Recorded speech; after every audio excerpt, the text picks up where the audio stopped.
예, 이제 우리가 요한계시록의 거의 절반을 넘어가고 있습니다. 그동안 너무 잘 따라와 주셨고요. 이제 우리가 요한계시록은 좀 어렵고 무서운 책이 아니라 좀 이해가 되고 읽을만 하고 또 은혜로운 책이 되어가고 있습니다. 그래서 너무 감사한 것 같아요. 이 요한계시록 우리가 읽으면서 좀 길을 잃지 않기 위해서는 우리가 어디에 있는지 좀 지금까지 돌아왔던 것들을 한번 정리하고 넘어가면 우리가 더 좋을 것 같습니다. 지난 몇 주 동안 우리가 나팔 재앙을 함께 좀 살펴보았습니다. 그래서 나팔 재앙을 우리가 한번 좀 정리해 보면요, 이 나팔 재앙에서 이 나팔이 의미하는 것이 단순히 소리만이 아니고 그 나팔을 통해서 의미하는 것이 세 가지가 있습니다. 첫 번째로 나팔은 심판이 얼마 남지 않았다는 경고의 소리입니다. 하나님이 이 세상을 심판하는 것이 얼마 남지 않았다는 그런 경고가 나팔에 담겨져 있습니다. 또한 두 번째로는 하나님의 심판으로 인해 우리가 멸망하기 전에 속히 돌아오라는 회개를 촉구하는 소리입니다. 회개의 소리입니다.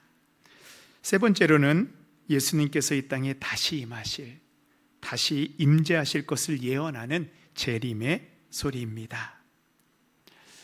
그래서 이 나팔이라는 것이 심판이 얼마 남지 않았다는 경고의 소리로, 회개의 소리요, 재림의 소리입니다. 그래서 나팔 재앙이 불 때에 일어나는 재앙들은 우리가 살펴본 것 같죠. 갑자기 생겨난 재앙들이 아니고 이미 하나님의 백성들이 이 땅에서 한번 겪었던 재앙들입니다. 그래서 그 나팔의 재앙은 출애굽기의 재앙과 같이 비교해서 우리가 이해할 수 있습니다. 첫 번째 천사가 나팔을 불 때 이 우박과 불이 내려 땅과 모든 수목의 3분의 1이 불타버렸습니다. 그래서 이 우박 재앙은요, 이 출애굽 7번째의 우박 재앙을 상징합니다. 두 번째로 천사가 나팔을 불 때 불붙는 상 같은 것이 바다에 떨어져서 바다의 3분의 1이 피가 되었습니다. 이것은 출애굽의 첫 번째 재앙이었던 나일강이 피로 변한 재앙을 상징합니다. 세 번째 천사가 나팔을 불 때 횃불같이 불타는 큰 별이 강에 떨어져서 강의 3분의 1이 마실 수 없는 쓴물이 되었습니다. 이것은 이스라엘 백성들이 광야를 건너갈 때 그 마라의 쓴물을 상징합니다. 네 번째 천사가 나팔을 부니 해와 달과 별의 3분의 1이 그 빛을 잃어버리게 됩니다. 이것은 출애굽기의 9번째 재앙, 모든 이 땅에 임하는 흑암 재앙을 상징합니다. 다섯 번째 천사가 나팔을 부니 황충이 올라오는데요, 이것은 출애굽기의 8번째 재앙이었던 메뚜기 재앙을 상징합니다. 그래서 이 재앙이 지나가면 남는 것이 없는데 하나님께서 나팔 재앙 때에는 3분의 1을 남겨두셨죠. 이제 여섯 번째 천사가 나팔을 부니 큰 강 유프라테에 붙잡혀 있던 이 네 천사와 또한 대기하고 있던 마병대로 인해서 사람의 3분의 1이 죽게 됩니다. 죽임을 당하게 되죠. 이것은 출애굽기의 10번째 재앙이었던 장자 죽음의 재앙과 또한 역사적으로 우리가 좀 해석해 보면요, 당시에 로마를 위협하였던 파르티아 제국의 기병대와 비교가 될 수 있습니다. 또 그들의 입에서 나오는 불과 연기와 유황은 거짓 진리로 사람들을 멸망시키고 사람들을 사망으로 이끌어갔던 거짓 교사들을 상징합니다. 그래서 이단과 거짓 교사들이 언제나 우리를 사망으로 이끌어가고 있다는 그런 의미입니다. 이제 여섯 번째 천사까지 나팔을 다 불었잖아요. 이제 몇 번째 천사가 나팔을 불면 되죠? 7번째 천사가 나팔을 불면 이제 우리가 생각하였던 엄청나게 큰 재앙이 올 것입니다. 그런데 이 10장에 딱 들어오니까요, 나팔을 푸는 천사가 나오지 않고 이제 그 사도 요한이 환상을 보게 됩니다. 그래서 우리가 재앙과 재앙 사이 하나님이 환상을 보여주는 것을 우리가 뭐라고 얘기했냐면 막간이라고, 그 하나님의 그 시간과 시간, 그 막 사이에 보여주는 환상이라서 막간이라고 표현을 했습니다. 이제 우리가 읽은 요한계시록 10장은 두 번째 막간입니다. 그 여섯 번째 나팔과 일곱 번째 나팔 사이에 두 번째 막간이 보이고 있는데요, 이 막간은 심판과 심판 사이에 하나님께서 요한에게 보여주는 특별한 환상입니다. 그래서 우리가 요한계시록을 제대로 이해하기 위해서는, 또 그 안에 있는 하나님의 뜻을 깨닫기 위해서는 이 요한계시록이 단지 무시무시한 재앙들, 그리고 마지막 때가 언제 임할지를 보여주는 비밀의 책뿐만이 아니라, 비밀의 책으로 보는 것이 아니라 재앙과 재앙 사이에 이 막간을, 그 환상을 넣으신 하나님의 의도를 우리가 알아야 됩니다. 그 의도를 우리가 함께 보면서 읽어야 됩니다. 왜 더 심한 재앙, 대부분 막간들은 여섯 번째 재앙과 일곱 번째 재앙 사이에 보여주고 있잖아요. 이제 더 심한 재앙을 하나님이 이 땅에 임해야 되는데, 그 더한 심한 재앙을 하나님께서 일단 멈추시고 그 막간 환상을 보여주시잖아요. 하나님의 환상을 보여주시는 그 하나님의 의도를 우리가 찾아내야 합니다. 그래서 우리가 요한계시록을 읽을 때 재앙이 어떤 것을 의미하는지, 재앙의 세세한 의도를 파악하는 것도 많은 도움이 되지만, 더 중요한 포인트는요, 바로 이 막간에 있습니다. 재앙과 재앙 사이에 그 막간을 넣으신 하나님의 뜻이 무엇인지를 깨닫는 것입니다. 그래서 이 막간에 보여주는 환상은요, 교회와 성도들에게 보내주시는 하나님의 메시지입니다. 그래서 일곱 재앙 사이에 있는 막간들은 이 땅에 있는 교회들이, 마지막까지 하나님을 따르는 성도들이 이 재앙 가운데 어떻게 살아나야 되는지, 또한 우리가 어떤 역할을 해야 되는지를 보여주고 있습니다. 그럼 오늘은 모든 막간을 다 자세히 살펴보지는 않지만, 그래도 이 다섯 가지의 막간을 한번 좀 살펴보도록 하겠습니다. 요한계시록 막간이 몇 번 나오죠? 5번이 나옵니다. 물론 학자에 따라서 이것을 크게 2개의 막간으로 보기도 하고, 어떤 사람은 7개의 막간으로 보기도 하고요. 근데 우리는 한 5가지 막간으로 좀 분류해 보겠습니다. 그래서 그 막간의 내용은 교회와 성도들의 사명, 그 다음에 교회와 성도들의 운명, 교회와 성도들의 미래에 대한 그런 내용이 주를 이루고 있습니다. 교회와 성도의 사명, 운명, 미래에 대한 말씀이 막간의 환상을 통해서 보여줍니다. 첫 번째 막간은 기억나시죠?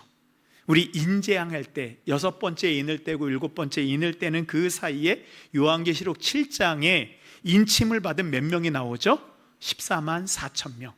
그래서 이 7장에 보면 허다한 수의 무리라고 표현하잖아요. 이게 14만 4천 명과 같은 그런 사람입니다. 이것은요, 첫 번째 이 환상은 바로 14만 4천 명은 교회의 미래에 대한 하나님의 말씀입니다. 그래서요, 이 요한계시록 7장에 보면 이 땅에 있는 지상의 교회와 천상의 교회를요, 동시에 보여주고 있습니다. 지상에 있는 교회는 이 사탄과 어두움의 세력과 싸우고 있는 교회와 성도의 모습을 보여주고 있지만, 그와 동시에 저 천상에서는 승리하신 그 예수 그리스도와 이 땅에서 마지막까지의 그 신앙을 지킨 그 성도들이 천상에서 예배하는 모습을 보여줌을 통해서 이 땅에 있는 교회와 성도들이 어떻게 될 것인지를, 그 성도와 교회의 미래를 우리에게 보여주고 있습니다. 하나님의 인침을 받고 하나님 나라 천국에 들어가서 그 영원한 하나님의 나라에서 예배하는 것이 바로 교회와 성도의 미래의 모습입니다. 그리고 오늘 우리가 좀 더 살펴볼 두 번째 막간은 이제 6번째 나팔 재앙이 끝나고요, 7번째 나팔 재앙을 앞두고 있을 때 하나님께서 사도 요한에게 보여주고 있습니다. 우리 계시록 10장 1절 말씀 우리 함께 읽도록 하겠습니다. 시작. 내가 또 보니 힘센 다른 천사가 구름을 입고 하늘에서 내려오는데, 그 머리 위에 무지개가 있고 그 얼굴은 해 같고 그 발은 불기둥 같으며. 아멘. 두 번째 막간은요, 이제 계시록 10장과 11장에 구성되어 있습니다. 오늘은 10장만 우리가 함께 다룰 텐데요, 이 10장에서 힘센 천사가 이제 작은 두루마리를 가지고 내려오고 있고요, 11장에서는 두 증인에 대한 말씀이 나옵니다. 이 두 번째 막간의 목적이 있습니다. 그것은 바로 교회와 성도들의 복음 전파의 사명을 일깨우며 증인으로서의 교회와 성도의 사명에 대한 말씀입니다. 그래서 두 번째 막간은요, 심판을 당했는데도 불구하고 회개하지 않는 세상 사람들을 위해서 사도 요한에게 다시 복음 전파의 사명을 부여하고 있습니다. 교회와 이 땅의 성도들에게 복음의 증인의 삶을 요구하고 있습니다. 그리고 이제 세 번째 막간은요, 이 세 번째 막간과 네 번째 막간은 요한계시록 12장의 붉은 용, 13장의 두 짐승에 대한 그런 환상입니다. 이것은 교회와 사탄, 이 세상의 권세를 잡고 있는 이 어둠의 세력들과의 싸움을 보여주고 있습니다.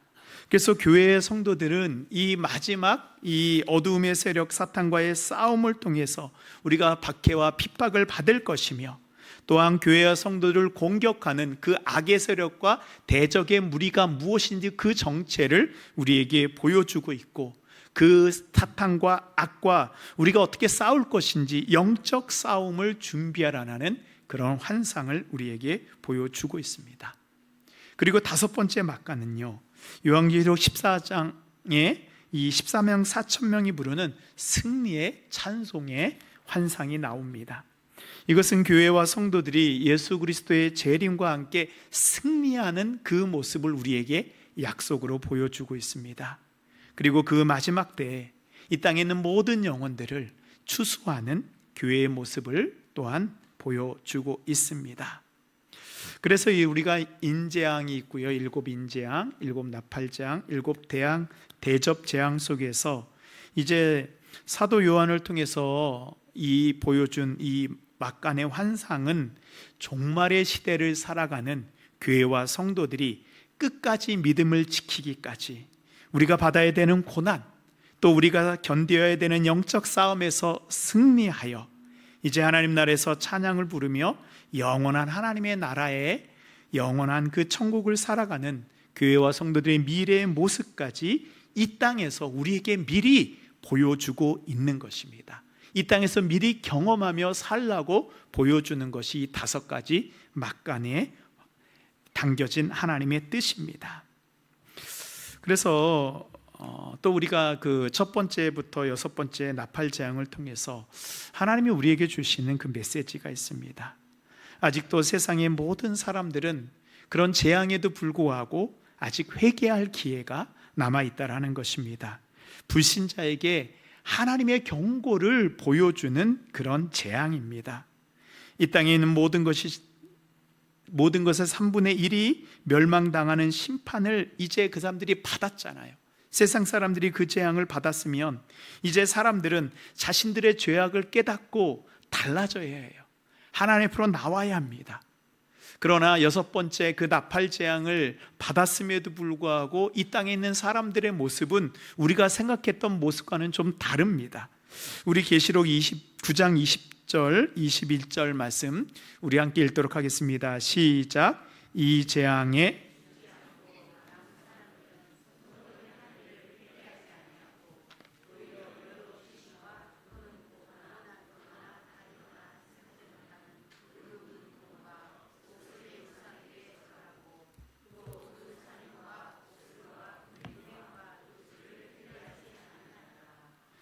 아멘.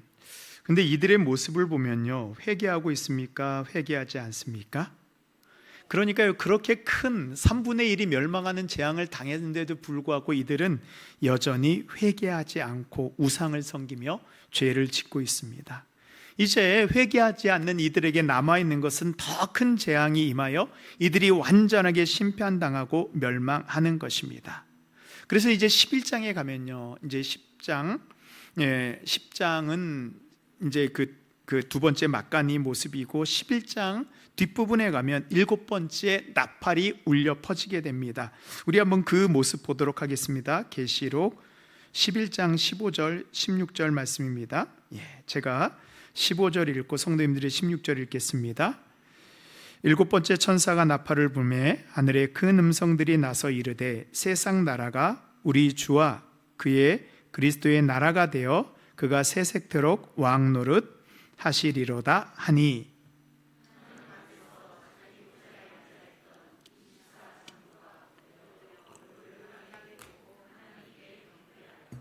아멘. 뭔가 좀 이상하지 않으세요?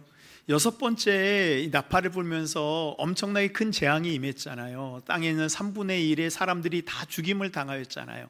그런데도 불구하고 회개하지 않았어요. 그럼 하나님이 일곱 번째 나팔을 불 때에는 정말로 우리가 생각할 수 없는 엄청나게 큰 재앙이 임할 것으로 생각했는데 일곱 번째 나팔을 부니까 전혀 다른 모습이 펼쳐지고 있습니다. 세상 사람들이 하나님의 백성이 되고 세상 나라가 그리스도의 나라가 되어서 하나님의 권세 아래 가운데에는 하나님이 다스리는 세상으로 변해 있는 것입니다. 그리고 이 땅에 그리스도인들을 상징하는 24장로들이 하나님께 경배하며 전능하신 하나님께 찬양과 경배 예배를 올려드리고 있습니다. 그러면 도대체 그 여섯 번째 나팔과 일곱 번째 나팔 그 사이에 있는 두 번째 막간 속에서 어떤 일이 있었길래 일곱 번째 나팔 소리가 재앙이 아니고 세상 나라가 하나님의 나라가 되는 찬양하는 그런 일들이 일어나게 되었을까요? 여섯 번째 나팔 재앙을 통해서 세상의 3분의 2가 멸망하지 않고 남아 있습니다. 그리고 아직도 더 재앙이 남아있다는 것을 통해서 하나님이 어떤 분인지 우리에게 보여주고 있어요. 하나님은 세상을 심판하시는 분이지만 아직도 세상이 하나님께 돌아오기를 기다리고 계시는 하나님 아버지의 마음을 우리에게 보여주고 있습니다. 이 하나님 아버지의 마음을 알고 하나님의 뜻을 이루어가는 그 사람들의 모습이 바로 두 번째 막강 가운데서 우리에게 보여주고 있는 것입니다. 그래서 이 세상 사람들이 하나님 앞에 돌아오기 위해서 필요한 것이 있어요. 바로 신실한 증인의 삶을 사는 교회와 증인의 삶을 사는 성도들이 있어야 하는 것입니다. 우리가 왜 사람들이 그렇게 엄청난 재앙을 당했는데도 불구하고 회개하지 않을까요? 이것은 우리 출애굽기에 나오는 10가지 재앙을 통해서 우리가 알게 된 것이 있어요. 이 애굽에 하나님께서 이 나일강이 피로 변하고 그 다음에 개구리 재앙, 이 재앙, 파리 재앙, 돌림병 재앙, 우박 재앙, 메뚜기 재앙, 흑암 재앙, 장자의 죽는 재앙까지 임할 때마다 바로의 마음이 어떻게 되었나? 한번 출애굽기 8장 32절 말씀 우리 함께 보도록 하겠습니다. 우리 함께 읽겠습니다. 시작. 그러나 바로가 이때에도 그의 마음을 완강하게 하여 그 백성을 보내지 아니하였더라. 아멘. 그러니까 재앙이 임했을 때 바로가 회개한 것이 아니고요, 바로의 마음이 점점 더 강팍하게 된 거예요. 그러니까 재앙만으로는 그 사람의 회개를, 세상의 변화를 이끌어 오지 못한다는 거예요. 재앙으로는 회개를 이끌어내지 못합니다. 오히려 재앙이 더할수록 사람들의 마음은 점점 더 강팍해집니다. 우리도 그렇잖아요. 하나님 앞에 돌아와야 되는데 어려움이 임할수록 하나님 앞에 돌아오는 것이 아니고 어떤 사람들의 모습을 보면 그 마음이 점점 더 강팍해져서 하나님을 부인하고 하나님을 떠나는 모습들을 우리는 보게 됩니다. 바로는 10번째 장에서 자신의 장남이 죽었는데도 불구하고 회개하지 않습니다. 회개하지 않는 이 강팍한 사람들의 마음을 돌리기 위해서 필요한 것이 있습니다. 이 출애굽 때와 마찬가지로 요한계시록에서도 사람들이 이렇게 혹독한 재앙을 겪는데도 왜 회개하지 않을까요? 재앙으로는 사람들을 변화시킬 수 없는 거예요. 재앙은요, 하나님의 경고를 깨닫고 하나님의 심판을 깨닫는 거지 그들의 마음을 변화시킬 수 없는 것입니다. 그래서 이 두 번째 막간에서는 그들의 마음을 어떻게 변화시켜야 되는지를 말씀해 주고 있습니다. 그래서 하나님께서는 이제 사도 요한에게 하늘에서 내려오는 그 천사를 보여주시죠. 자, 우리 두 번째 막간 이제 구체적으로 좀 살펴보도록 하겠습니다. 우리 1절 말씀 함께 읽겠습니다. 시작. 내가 또 보니 구름을 입고 하늘에서 내려오는데 그 머리 위에 무지개가 있고 그 얼굴은 해 같고 그 발은 불기둥 같으며. 아멘. 우리가 요한계시록을 보다 보니까요, 이제 천사가 내려와도 우리가 좀 의심을 해요. 이게 진짜 천사인지 아니면 위장된 천사인지 우리가 좀 의심을 하잖아요.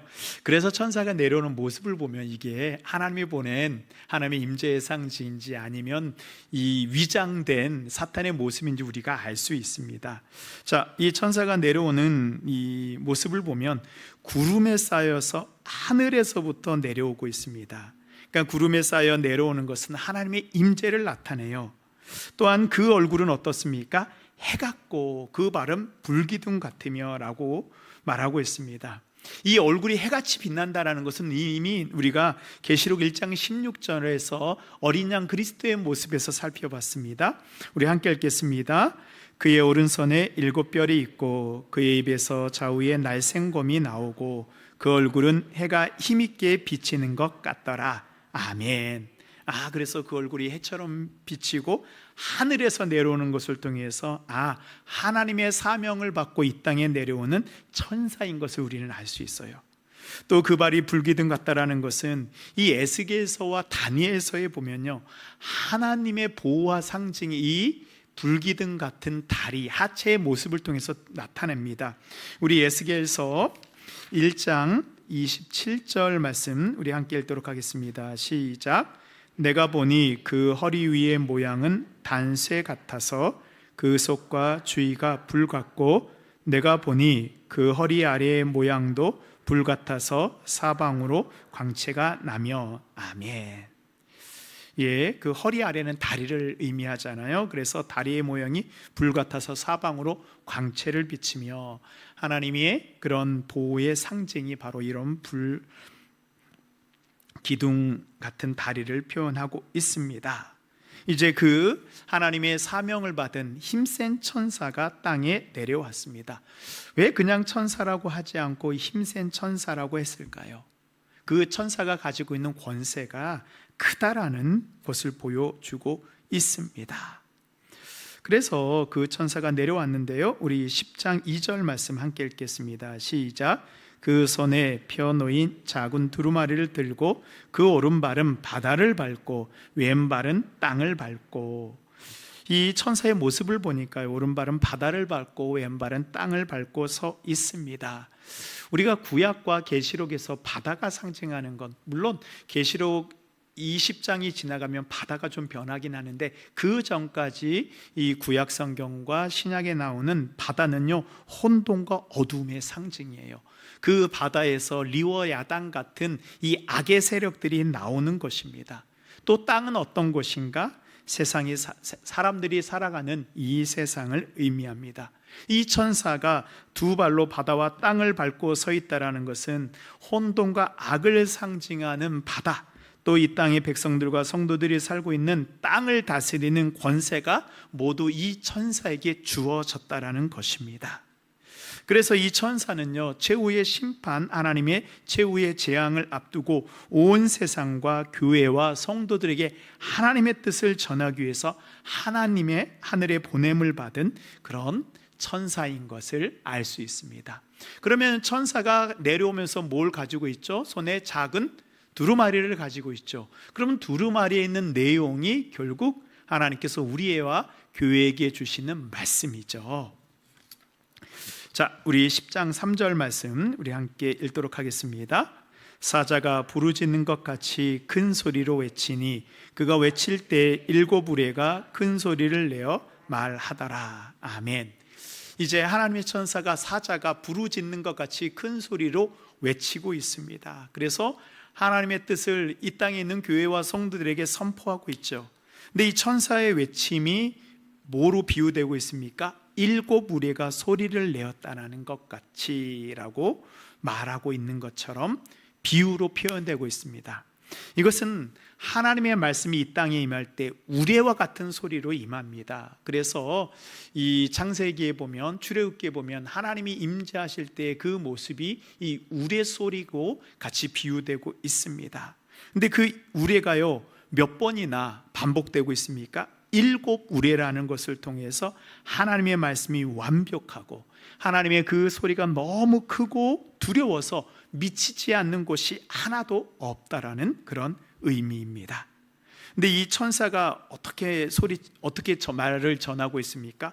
부르짖는 것 같이. 그러니까 어떤 글을 읽는 게 아니에요. 천천히 나긋나긋하게 읽는 것이 아니고요, 그 애타는 소리로 부르짖고 있습니다. 이 천사의 부르짖음은 첫 번째로 회개하지 않는 세상을 안타까워하고 있는 하나님의 마음이 묻어나는 그런 부르짖음입니다. 회개해야 되는데 회개하지 않고 점점 더 강팍해지는 사람들의 모습을 보면서 안타까워하는 하나님의 마음의 표현입니다. 하나님의 마음이 그 부르짖음 속에 묻어나고 있습니다. 두 번째로는 여전히 하나님이 세상의 모든 권세를 가지고 계시며 하나님의 주권을 열방에 선포하는 소리입니다. 이 세상에 악이 있는 것 같지만 하나님의 세상의 주인 되심을, 하나님의 주권을 이 온 땅, 그 스월, 그 어둠의 곳까지도 하나님이 다스린다는 하나님의 주권을 선포하는 소리입니다. 그리고 이 천사가 손에 펴놓은 작은 두루마리가 있습니다. 이 두루마리가 어디서 왔을까요? 이 요한계시록은 두루마리가 두 번 나옵니다. 계시록 5장에서 두루마리가 나오고 10장에서 한 번 더 나옵니다. 이 두루마리는 다른 두루마리일까요? 한번 우리 계시록 5장 1절 말씀 보도록 하겠습니다. 함께 읽겠습니다. 시작. 내가 보매 보좌에 앉으신 이의 오른손에 두루마리가 있으니 안팎으로 섰고 7인으로 봉하였더라. 이 10장에 나오는 두루마리는 갑자기 나오는 두루마리가 아니고요, 계시록 5장에서 보좌에 앉으신 하나님이 가지고 계신 7인으로 봉해진 그 두루마리였습니다. 그 7인으로 봉해진 두루마리를 누구에게 전달하고 있죠? 계시록 7장 말씀 보면, 5장 7절 말씀 보면 그 어린 양이 나와서 보좌에 앉으신 이의 오른손에서 두루마리를 취하시니라. 아멘. 그래서 어린 양 예수 그리스도가 보좌에 계신 하나님으로부터 이 두루마리를 받게 됩니다. 그리고 그 두루마리를 받으신 예수 그리스도께서 어떻게 해요? 이제 5장부터 6장을 통하여서 두루마리의 인이 하나하나 떼어지게 됩니다. 그리고 마지막 7번째 인이 다 떨어지게 되어서 두루마리의 내용이 이제 펼쳐지게 되고 두루마리의 내용이 공개되는 것입니다. 그래서 10장에 나오는 두루마리는요, 이 요한계시록 5장에 나오는 이 보좌에 계신 하나님이 가지고 계신 그 두루마리입니다. 이 두루마리의 내용은 무엇인가요? 하늘에서 이루어진 하나님의 나라가 어떻게 이 땅 가운데에서 완성되는지가 기록된 말씀입니다. 이 세상을 향한 하나님의 뜻과 계획, 마지막 때에 일어나고 있는 그 심판의 내용이 기록된 바로 두루마리입니다. 그리고 그 두루마리의 내용은 어떻게 될 것인가? 반드시 실행될 것이다, 반드시 완성될 것을 말씀해 주고 있습니다. 계시록 10장 7절 말씀 우리 함께 읽겠습니다. 시작. 일곱째 천사가 하나님이 그의 종 선지자들에게 전하신 복음과 같이 하나님의 그 비밀이 이루어지리라 하더라. 아멘. 7번째 천사가 소리를 내는 날, 나팔을 불 때 하나님이 그의 종 선지자들에게 전하신 복음, 여기서 그의 종 선지자들은요, 구약에 나오는 모든 율법과 선지자들, 그 다음에 신약에서 복음을 전했던 자들, 이 복음과 같이 하나님의 비밀이 반드시 이루어질 것이라고 말씀하고 있습니다. 그래서 7번째 나팔 소리가 울려 퍼질 때 우리가 아까 살펴본 것 같이 하늘의 하나님께 예배하는, 이 땅에 있는 세상 나라가 하나님의 나라가 되는 완성된 모습을 보여주고 있잖아요. 그래서 두루마리의 내용은 이제 이 땅에 있는 교회와 성도들에게 주시는 하나님의 사명의 말씀이 이제 요한의 환상 가운데 보여주고 있습니다. 그러면 요한계시록을 기록하고 있는, 즉 하나님이 보여주시는 환상을 보고 있는 이 사도 요한은 요한계시록을 어디서 기록했죠? 반모섬에서 유배당하고 있을 때 기록했습니다. 그러니까 이 환상은 사도 요한이 반모섬에서 유배당해서 그가 그의 동굴에 있을 때 보게 된 환상입니다.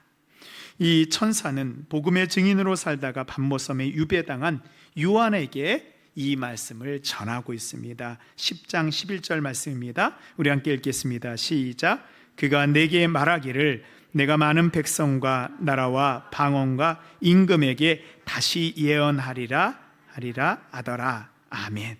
거기다가 한번 우리 동그라미를 한번 쳐놨으면 좋겠습니다. 내가는 누구지? 사도 요한이요.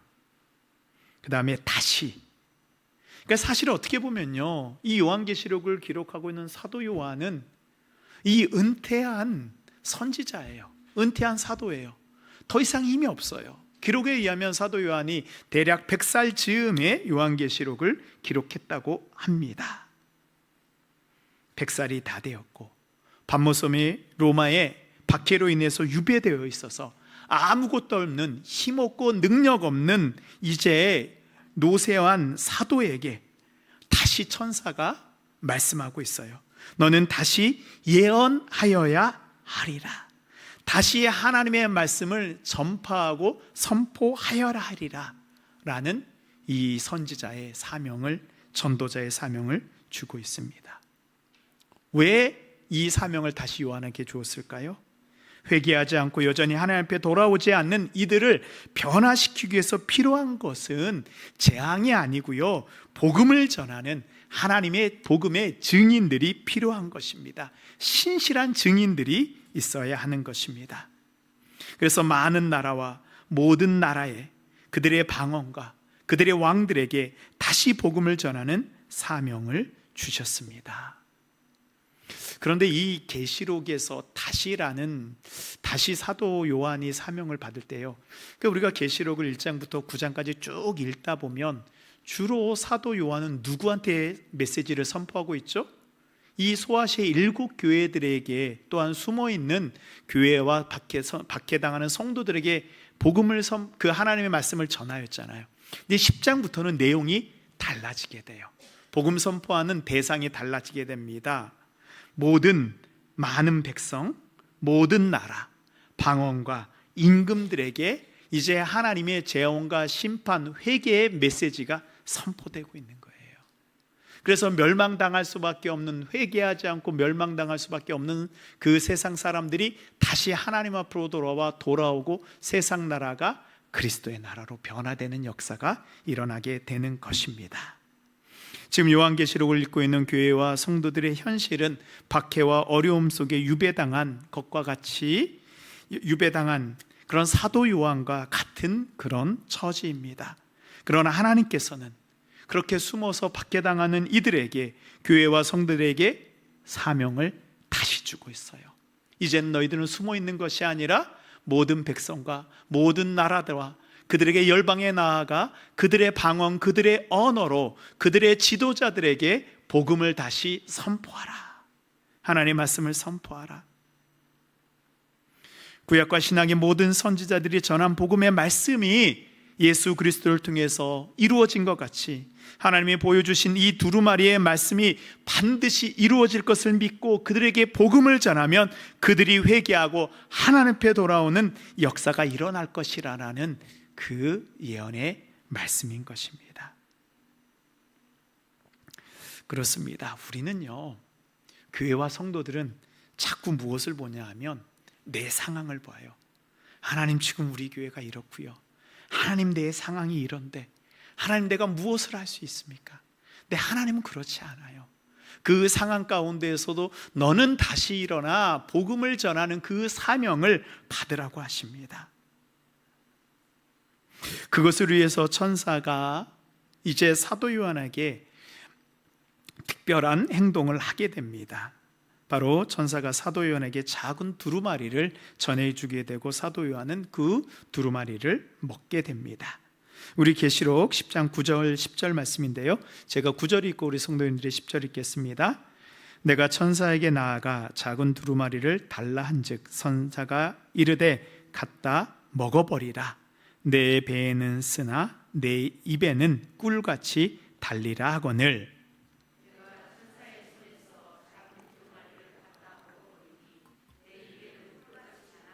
목은 위에 내 배에서는 쓰게 되더라. 아멘. 이 하나님의 말씀이 꿀같이 달다라는 것을 우리가 시편의 말씀을 통해서 또한 알 수 있고요.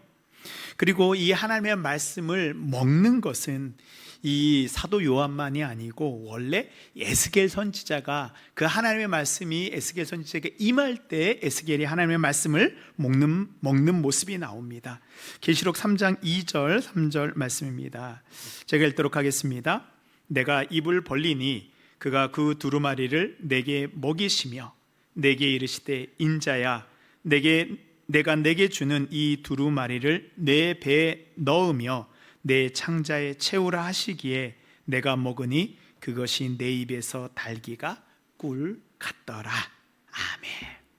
사도 요한이 먹었던 그 하나님의 그 두루마리의 그 꿀같이 단맛과 에스겔이 먹었던 그 하나님의 두루마리의 맛이 똑같아요. 이제 요한도 그 하나님의 작은 두루마리 하나님의 말씀을 받아 먹었습니다. 그래서 요한이 두루마리를 먹는 모습은 이 하나님의 말씀을 받는 우리의 성교회와 성도들의 모습이에요. 그래서 제가 보니까 이 계시록 10장 9절은요 약간 전라도 사투리로 쓴 것 같아요. 갖다 먹어버리라. 제가 왔는데 우리 성도님들이 저한테 목사님 먹어버리세요 라고 해가지고 제가 아니 맛있게 먹으면 되지 굳이 먹어버려야 되나. 그래서 제가 보기엔 사도 요한은 전라도 출신이에요. 네. 자, 우리 이제 마지막 말로 말씀을 좀 더 살펴보도록 하겠습니다.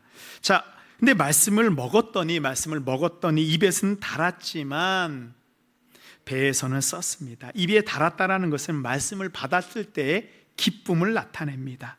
우리가 말씀을 읽고 들을 때 말씀이 우리에게 임하였을 때 우리에게 무엇이 생깁니까? 말씀이 너무 좋은 거예요. 너무 기쁜 거예요.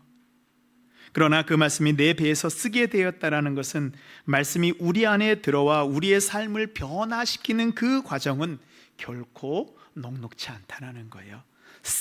쓰디 쓴 과정이 있어야 된다는 것입니다. 입에는 달디단 하나님의 말씀이 우리의 삶의 구체화될 때에는, 즉 말씀이 나의 삶이 될 때에는요 결코 달지 않은 거예요. 쓴 고난의 그런 시간이 있어야 된다는 뜻입니다. 그렇습니다. 하나님의 복음은요 분명히 굿뉴스, 기쁜 소식입니다. 그러나 그 복음이 우리의 삶의 진정한 기쁨이 되는 과정은 그 환난과 인내와 모든 것을 견뎌내는 고난의 과정이 있다는 것을 지금 우리에게 알려주고 있습니다. 우리가 신앙생활을 하면 깨닫는 것이 있어요. 하나님의 말씀을 들을 때는 한없이 기뻐요.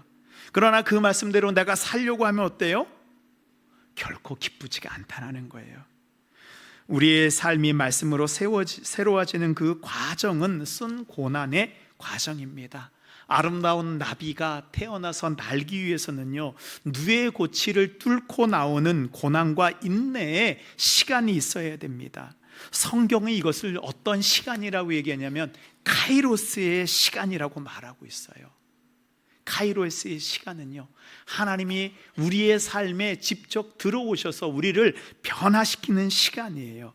근데 이 카이로스의 시간은 그냥 우리에게 오지 않습니다. 인내와 고난을 우리가 견뎌낼 때요 하나님이 우리의 삶을 다르게 살게 하시는 카이로스의 시간이 우리에게 펼쳐지는 거예요. 그래서 말씀을 먹는다라는 것은 말씀을 내면화한다라는 것입니다. 말씀을 듣는 것에서 그치지 않고 말씀이 나의 삶과 우리의 가정과 교회를 이끌어 가도록 복음의 능력을 우리가 먼저 경험하는 거예요. 말씀을 먹는 거는요 복음의 능력을 경험하는 거예요. 또한 여기서 사도 요한에게 이 전도자의 사명을 주었잖아요. 그래서 전도자의 그런 사명을 통해서 말씀을 먹는다라는 것을 볼 때에는, 즉 복음을 전할 때에는 이 전도자에게는 말씀을 대언할 때요 그 가운데 기쁨이 있어요. 그런데 사실은 우리가 선포하는 그 복음 자체가 그렇게 달콤하지만은 않습니다. 회개하지 않고 하나님 앞에 돌아오지 않으면 멸망하고 심판하고 죽게 된다는 그런 쓴 말씀이 사실은 복음 안에 들어가 있는 거예요. 처음을 복음을 들 때에는 하나님이 우리를 사랑하시며 우리를 위한 놀라운 계획을 갖고 계시는 그런 단 말씀으로 시작하지만 그 뒤에 그 복음을 나의 말씀으로 받기 위해서는 내가 내 죄를 회개하고 그 심판 가운데 돌아서야 되는 그 고난의 과정이 있는 것입니다. 그리고 또 복음을 전하는 증인은, 그 증인의 삶은 고난과 쓰라림이 함께 있습니다. 우리가 복음을 지금까지 전하면서 쓴맛을 느끼지 않았다는 것은 어쩌면 우리가 복음을 회피하면서 적당히 살고 적당히 듣고 적당히 전했다라는 그런 우리의 모습을 보여주고 있는지도 모릅니다. 증인의 삶은요, 쓴맛이 없는 삶이 아닙니다.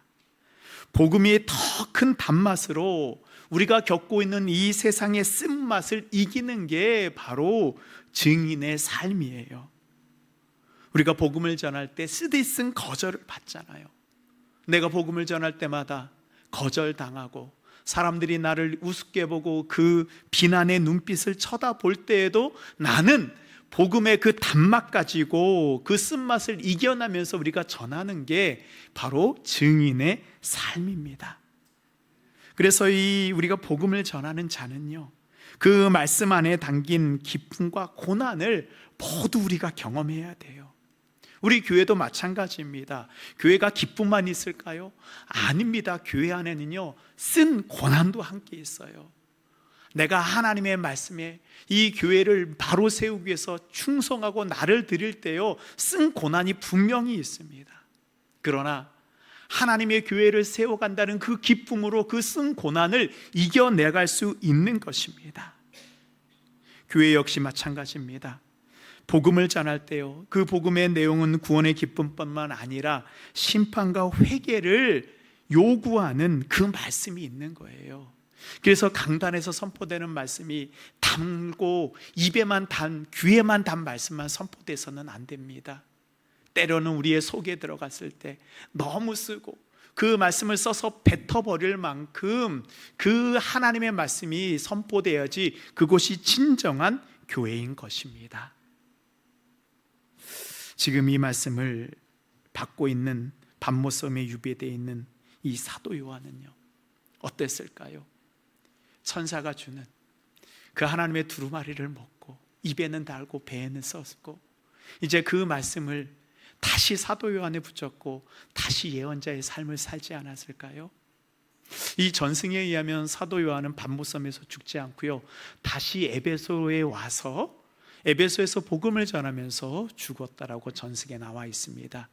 그래서 에베소에 가면 사도 요한의 무덤이 밤모섬이 아니고요, 에베소에 있는 것입니다. 아마 저는 말씀을 묵상하면서 그렇게 생각해 봤어요. 어쩌면 그 밤모섬에서 자신의 삶이 끝났다고 생각했던 사도 요한이 하나님의 주시는 그 말씀을 먹고 다시 힘을 내어서 다시 에베소로 나아가 심판당하고 첫사랑을 잃어버린 그 에베소를 다시 일으키는 그 사명을 감당했을 것입니다. 그렇습니다. 이 요한계시록 10장에 하나님이 우리에게 보여주는 두 번째 막간은 이 땅에 있는 모든 교회와 이 말씀을 듣고 읽는 성도들에게 주시는 말씀입니다. 하나님께서 우리에게 동일하게 말씀하십니다. 이 말씀을 받아 먹으라. 그리고 다시 예언하라. 하나님의 말씀을 선포하라.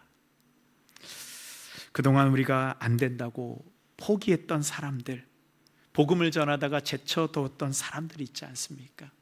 때로는 아니 아예 이 사람은 복음을 전하도 안 될 거야 라고 복음을 전하지 않았던 사람들에게 하나님은 다시 우리에게 말씀하고 있어요. 다시 나아가서 하나님의 말씀을 먹고 그 쓴맛이 있더라도 다시 하나님의 말씀을 선포하라, 예언하라.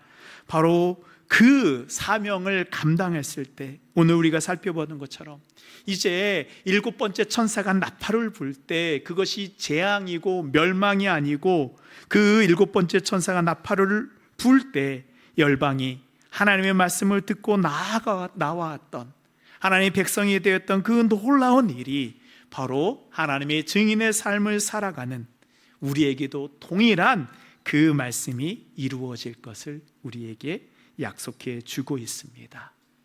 바로 그 놀라운 하나님 나라의 기적이 오늘 말씀을 듣고 하나님 앞으로 나아가는 우리 교회와 우리 모든 성도들에게도 그대로 이루어질 것을 믿습니다. 아멘.